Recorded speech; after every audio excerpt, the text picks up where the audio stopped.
यीशु की। आज हम आए हुए हैं दिल्ली के जीवन ज्योति आश्रम बुराड़ी में, और आज हम प्रभु यीशु मसीह के क्रूस रास्ते पर मनन चिंतन करेंगे। एक एक स्थान की तरफ हम जाएंगे और हम एक एक मिनट उस पर मनन चिंतन करेंगे। तो आइए हम पहले स्थान की ओर चलते हैं। ये पहला स्थान है, देखिए इस प्रकार आपको देखने को मिल रहा है। पहला स्थान कि यीशु को प्राण दंड की आज्ञा मिलती है। पिलातुस जानता था कि यीशु निर्दोष है, लेकिन पिलातुस लोगों से डरता था और जनता के भय के कारण उसने क्या किया, यीशु को प्राण दंड की आज्ञा सुनाई। जिसे हम देखते हैं कई बार आज समाज में हम देखते हैं कि बहुत से लोग जिनकी कोई गलती नहीं है उनको सजा सुनाई जाती है, और इस प्रकार बहुत सारा अन्याय इस संसार में हो रहा है। प्रभु का वचन कहता है, नबी शास्त्र ग्रंथ अध्याय 59 वाक्य 16 में लिखा है कि प्रभु को देखकर बड़ा आश्चर्य हुआ कि कोई भी न्याय के लिए संघर्ष नहीं करता। इस प्रकार हम देखते हैं पिलातुस ने प्रभु यीशु को, हालांकि पिलातुस जानता था कि प्रभु यीशु को गलती नहीं है, लेकिन जनता के डर के कारण पिलातुस को यीशु क्रूस पे चढ़ाना पड़ा। पिलातुस चाहता था यीशु को छुड़ा सकता था, लेकिन पिलातुस ने डर के कारण यीशु को क्रूस पर चढ़ाया। तो हम इस स्थान में यही प्रार्थना करते हैं कि जितने लोग अन्याय सह रहे हैं प्रभु उनकी रक्षा करे। धन्यवाद। तो हम इस समय दूसरे स्थान की ओर जा रहे हैं। ये देखिए, ये है दूसरा स्थान। दूसरा स्थान यीशु को के कंधे पर क्रूस लादा जाता है। वो यीशु जिसकी कोई गलती नहीं थी, जिसने हमारे पापों के लिए इतना भारी क्रूस उठाया। यीशु को कोड़ों से मारा गया और उस पूरे शरीर में घाव ही घाव थे। उन घावों पर इतना भारी क्रूस लादा गया। ये क्रूस हालांकि हमें मिलना चाहिए था क्योंकि पाप हमने किया था, लेकिन यीशु ने हमारे पापों से हमें बचाने के लिए ये क्रूस प्रभु ने ढोया। इसलिए हम दूसरे स्थान में देखते हैं कि यीशु हमारे पापों के क्रूस ढोते हैं। आइए हम तीसरे स्थान की ओर चलते हैं। देखिए, तीसरा स्थान प्रभु यीशु मसीह पहली बार क्रूस के नीचे गिरते हैं। देखते हैं यीशु का क्रूस इतना भारी था, और क्योंकि उस क्रूस पर हमारे पापों का बोझ लदा हुआ था, और यीशु मसीह जो बिल्कुल निर्दोष थे, और प्रभु ने हमारे पापों के कारण, तो प्रभु यीशु मसीह ने इतना भारी क्रूस उठाया। प्रभु उस क्रूस को लेके चल नहीं पा रहे थे, इसलिए यीशु मसीह पहली बार क्रूस के नीचे गिरते हैं। हम देखते हैं कई बार हम भी अपने जीवन में उलझ जाते हैं, बार बार हम पापों में गिरते हैं। जिस प्रकार यीशु गिरने के बाद वो गिरे नहीं रहे, बल्कि वो उठे और आगे बढ़े। तो हमें पाप से ऊपर उठकर अपने जीवन में आगे बढ़ने की ज़रूरत है। आइए हम चौथे स्थान की ओर चलते हैं कि यीशु मसीह अपनी दुखी माँ से मिलते हैं। देखिए, वो माता मरियम जिसको स्वर्गदूत ने दर्शन देकर कहा था कि आपके साथ ऐसा घटित होगा, माँ मरियम जानती थी उस दुख की घड़ी में वो कैसी माँ है। देखो, जो अपने बेटे को देखकर तड़प उठती है। देखिए, आज हम समाज में देखते हैं माँ बाप और बच्चों के संबंध अच्छे नहीं हैं। इस स्थान में हम देखते हैं माता मरियम ने अपने बच्चे को यानी यीशु मसीह को समर्पित किया। तो हम भी इस स्थान में यही प्रार्थना करते हैं कि हर एक बच्चे माता पिता का आदर करें, माता पिता अपने बच्चों को प्रभु के चरणों में समर्पित करें। आइए हम पाँचवें स्थान की ओर चलते हैं। देखिए, पाँचवां स्थान क्रेनी सिमोन क्रूस ढोने में यीशु की सहायता करते हैं। हम देखते हैं कि क्रेनी सिमोन जब यीशु मसीह क्रूस ढो के जब थक गए थे, लोगों ने, सिपाहियों ने देखा कहीं यीशु मार्ग में ना मर जाएं, तो सिमोन नामक एक व्यक्ति को पकड़ते जो अपने खेत से लौट रहा था, और उसे यीशु का क्रूस उठाकर चलने को बाध्य करते।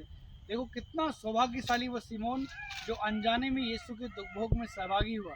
तो प्रभु हमसे कहते हैं, जिस प्रकार सिमोन ने यीशु की मदद की, उसी प्रकार हमें भी एक दूसरे की मदद करने की ज़रूरत है।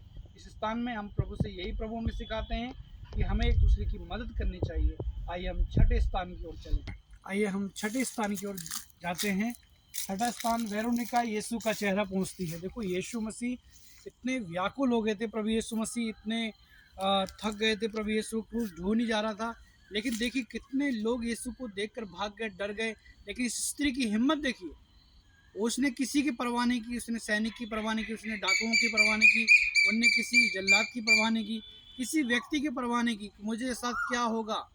लेकिन आप जानते हैं, वो स्त्री आकर उसने अपने कपड़े से, ये अपने रुमाल से यीशु का चेहरा पहुंचा, और यीशु ने उसको बदले में अपना चेहरा उसके कपड़े पर लाद दिया। देखिए कितना महान प्रभु ने आशीष दी है उस नारी को। प्रभु आज हमें सिखा रहे हैं कि जिस प्रकार प्रभु उस नारी ने यीशु की मदद की, हमें भी एक दूसरे की मदद करने की ज़रूरत है। दुख के समय हमें एक दूसरे को दिलासा देने की ज़रूरत है। हमारे पास अनेक चीज़ नहीं है, लेकिन हमारे पास अच्छे शब्द हों तो हम अच्छे शब्दों से एक दूसरे की मदद कर सकते हैं। आइए हम सातवें स्थान की ओर चलते हैं। हम देखते हैं कि यीशु मसीह दूसरी बार क्रूस के नीचे गिरते हैं। खून और पसीने में डूबे यीशु आगे बढ़ते हम देखते हैं।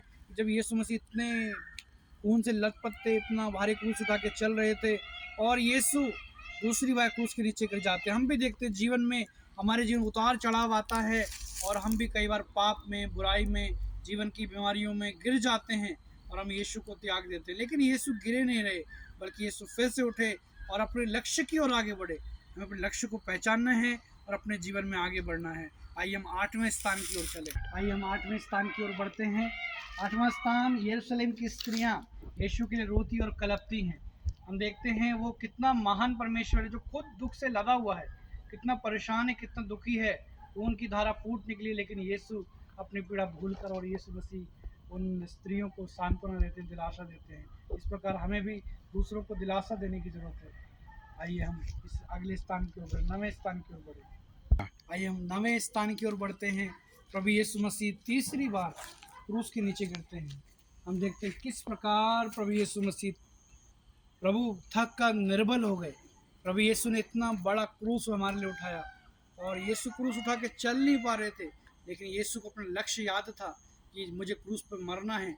अगर मैं मरूंगा नहीं तो मनुष्य को पाप की से मुक्ति का द्वार नहीं खुलेगा। इसलिए यीशु मसीह इतने थक गए, निर्बल हो गए, भूख प्यास से अत्यंत तड़प रहे थे, लेकिन यीशु क्रूस के नीचे गिर जाते हैं तीसरी बार, फिर उठते हैं और प्रभु अपने लक्ष्य की ओर जाते हैं। हमारा लक्ष्य होना चाहिए कि हम अपने जीवन में प्रभु को पहला स्थान दें और प्रभु की इच्छा को पूरी करें। इसलिए प्रभु हमें बार बार दिखाते थे कि यीशु बार बार गिरे, लेकिन गिर के फिर उठे।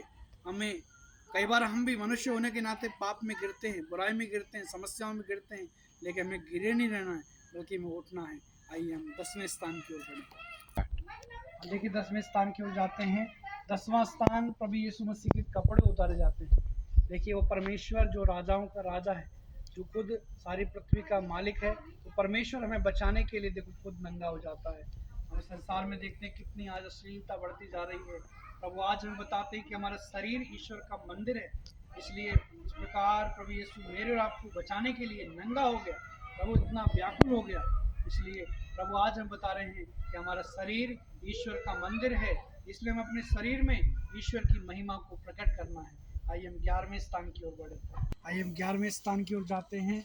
प्रभु यीशु मसीह क्रूस पर ठोके जाते हैं। देखिए हमारे पापों को हमें बचाने के लिए प्रभु यीशु क्रूस पर ठोके गए। प्रभु यीशु मसीह को इतनी भारी मोटी मोटी कीलें ठोकी गई और प्रभु यीशु मसीह के सिर से खून की धारा फूट निकलती है। फिर भी प्रभु कहते हैं कि हे पिता, इन्हें क्षमा कर, ये नहीं जानते ये क्या कर रहे हैं। देखो प्रभु आज हमें बताता है इस स्थान में कि हमें क्षमा करने की ज़रूरत है।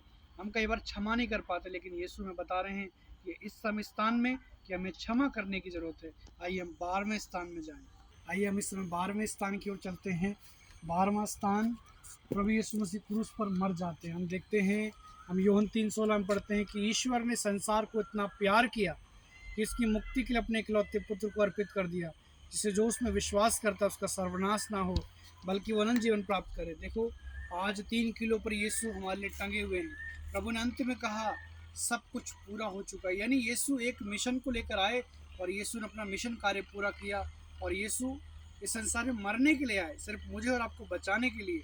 तो मेरे प्रिय भाई बहनों, जब यीशु हमारे लिए मरे हैं और यीशु तीसरे दिन जी उठे हैं, तो हमें क्या करना, अपने शरीर में प्रभु की महिमा को प्रकट करना है, क्योंकि हम यीशु के रक्त की कीमत पर खरीदे गए हैं। आइए हम 13वें स्थान की ओर चले। आइए हम इस समय 13वें स्थान की ओर जाएंगे। प्रभु यीशु मसीह की लाश माता मरियम की गोद में रखी जाती है। हम देखते हैं वो माँ जिसके जवान बेटे की लाश उसकी गोद में है, उस माँ पर क्या बीतरी होगी। लेकिन माँ ने, जब स्वर्गदूत ने संदेश दिया, उसी समय माँ ने कहा था कि मैं प्रभु की दासी हूँ और आपकी इच्छा मुझ में पूरी हो। माँ मरियम जानती थी यीशु को दुख सहना पड़ेगा, इसलिए माँ मरियम, देखिए कितनी महान वो माँ है जिसके जवान बेटे की लाश माँ की गोद में रखी हुई है। अब माँ मरियम को इसमें हम माँ मरियम का सम्मान करते हैं कि माता मरियम ने कितने त्याग और तपस्या के साथ पवित्र जीवन जिया। आज हम सभी को माता मरियम का आदर करते हुए अपने जीवन में आगे बढ़ना चाहिए। आइए हम 14वें स्थान की ओर चलें। आइए हम 14वें स्थान की ओर चलते हैं। 14वां स्थान प्रभु यीशु मसीह कब्र में रखे जाते हैं। देखिए, प्रभु यीशु मसीह कब्र में रखे जाते हैं। हम देखते हैं प्रभु यीशु मसीह ने हमारे लिए कितना बड़ा दुख सहा। हम अपने शरीर में घमंड करते हैं कि हम इस संसार में ये लेकर आए, वो लेकर आए। हम अपने पैसे पर, अपनी धन दौलत पर, अपने नाम पर हम घमंड करते हैं। लेकिन प्रभु आज हमें बताता है घमंड किस काम का। एक दिन हमें मिट्टी में मिलना है, क्योंकि हम मिट्टी से आए हैं, मिट्टी में मिल जाएंगे। प्रभु आज हमें बताते हैं हम सबको एक दिन मरना है, इसलिए हमें प्रेम के साथ, दया के साथ एक दूसरे मेल मिलाप करना है और घमंड, मैं की भावना को छोड़ना है। हमें अन्य बातों को छोड़कर, पाप को छोड़कर हमें सबसे मेल मिलाप करते हुए अपने जीवन में जीना है। जिस प्रकार प्रभु यीशु कब्र में रखे गए, एक दिन हमें भी मरना है, कब्र में रखा जाना है। इसलिए प्रभु आज हमें बताते हैं कि जीवन का अंत, प्रभु ने कहा पुनरुत्थान और जीवन मैं हूँ। यदि हम मसीह में विश्वास करते हुए, प्रार्थना करते हुए जिएंगे, प्रभु हमें एक दिन ज़रूर अपने साथ जिलाएगा और हम प्रभु के साथ स्वर्ग में होंगे। आमीन। सबको जय यीशु।